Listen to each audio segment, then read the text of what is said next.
As Arley Nation, Stephen M. Shepherd here. I know it's been a little while since we last talked, and I actually got called out this morning, so I figured I would just buck up. And I'm actually supposed to be working at my lunch, so I'm at the local Buffalo Wild Wings, and I just got my drink. So cheers to that. Oh my God, she likes me. That's a lot of vodka. Anyway, I posted on Zarly Nation about 2 weeks ago this little poll just asking what you guys thought about some of the topics that I've been thinking about, and it's really funny, I thought, because one of the topics that I'd posted was about optimizing your messaging. So I kind of took some of the rules I knew about optimizing messaging and used that in the poll or in the poll title, and then that option won by a huge landslide. So I'm going to assume that I'm just an awesome optimization messenger dude, but yeah, whatever. But anyway, here I go. Optimizing messaging and how you can make a killing. So, there's a couple months ago, I actually made a post asking someone to teach me how to drive a manual transmission car. I've driven them before. I actually ruined the Zarly Vikings tourist show once. It was a great time, but I haven't driven one in a while. I was going to go car shopping. I didn't want to ruin some person's car I was trying to buy. I'd prefer to ruin a stranger's car. So I just posted out and said, somebody teach me how to drive a stick. And I actually got like 7 or 8 replies, which is great. Usually you don't get that in East Lansing.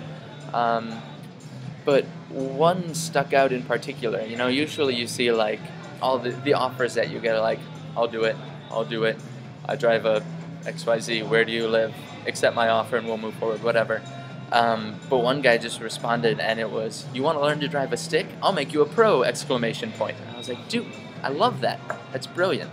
So, I go to accept it, and then suddenly I realize that actually he had raised the price like 732%, something ridiculous like that.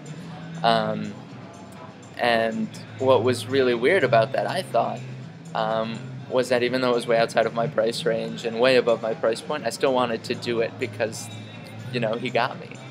How could I say no to this guy? And as it turns out, it was this random mechanic in Detroit. It was the first thing he'd ever done on Zarly was make that offer. And because he was in Detroit, I actually ended up not accepting it. But, that's, I guess, a story for another time. But anyway, this entire ordeal kind of got me thinking in 2 directions, and I'll kind of address each one separately, and then I'll tie them back together at the end. So the first one was how I can start optimizing things, or how a fulfiller can start to optimize their messaging, I guess. So let's say you want people to pick you.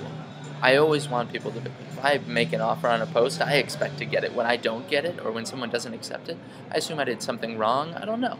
But like this guy in Detroit, this goofy mechanic dude, could I start optimizing my answers so that people respond to me more quickly and I'm more likely to get a better price and get more actions that I can actually take? And I definitely think I can. If he got me to want to accept his just by, he would have made a couple $100. It would have been pretty solid. And then I guess from the other side, there's kind of the buyer side, those who are posting Zarlys. And this is the one that I actually personally like the most because I've been doing it for so long. Is basically optimizing your post, optimizing how you want to word your title, how many words you want to use, what you can actually see in the little preview, your price, how long you give people to fulfill that Zarly. All of that stuff I feel is really basically ensuring that you get the highest volume of offers, which will actually make your market more competitive and therefore drive down costs. You get the highest value for your Zarly if you can actually optimize your post. So I've been playing with all of these things a lot, and keep in mind we do not have a lot of analytics, and I know this actually came up recently, and I wish we did, but I've been working with what I could, and I've made up a whole bunch of my own metrics. And that's kind of where my original post is supposed to end, but I've been thinking more about this, and I actually kind of have a plan that I just wanted to talk through real quick, let you guys know what I'm thinking. So I legitimately think that I could optimize Zarly messaging for a living. I used to work in the digital marketing sphere strictly. I would optimize people's social media content to get likes or impressions or clicks or engagement or viewing time or something. You could optimize people's SEO, not only so that you got the most amount of actual SEO traffic and viewing, but you could actually optimize your description to ensure that you got more clicks, things like that. And anyone can do this. I think that it's a skill that's highly attainable. But I think it's pretty safe to say that I'm the only freak on the planet right now, who has an Excel spreadsheet on my desktop that has all of my metrics and has basically saved every piece of data I can derive from every Zaarly that I've posted over the last couple months. And I feel like I could use this to the point where I could go to a company and say, hey, you want to fulfill Zaarly's? Allow me to manage all of your offers, all of the messaging that you put out as a fulfiller, and I can get you X% more jobs per month. Or, hey, you need to get stuff from Zaarly.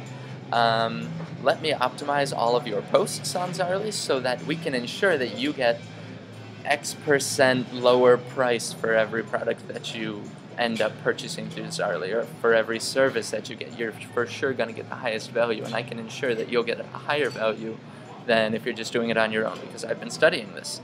And I really do feel like I've gained so much insight already on how people react to the messaging within Zaarly. And really what I need to do now is, I think, maybe move to like San Francisco or New York, where I can get a bigger sample size, because it's so hard here.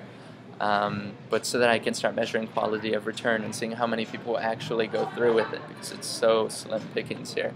But yeah, so if anybody in San Francisco wants to put me up for a while, I'd be more than happy to come out and test some things out. And yeah, I think that's about it for me. Thank you guys for watching. I'd love to hear what you guys have to say. And Rule 12, when it stops being fun, break something. Take it easy. Steve.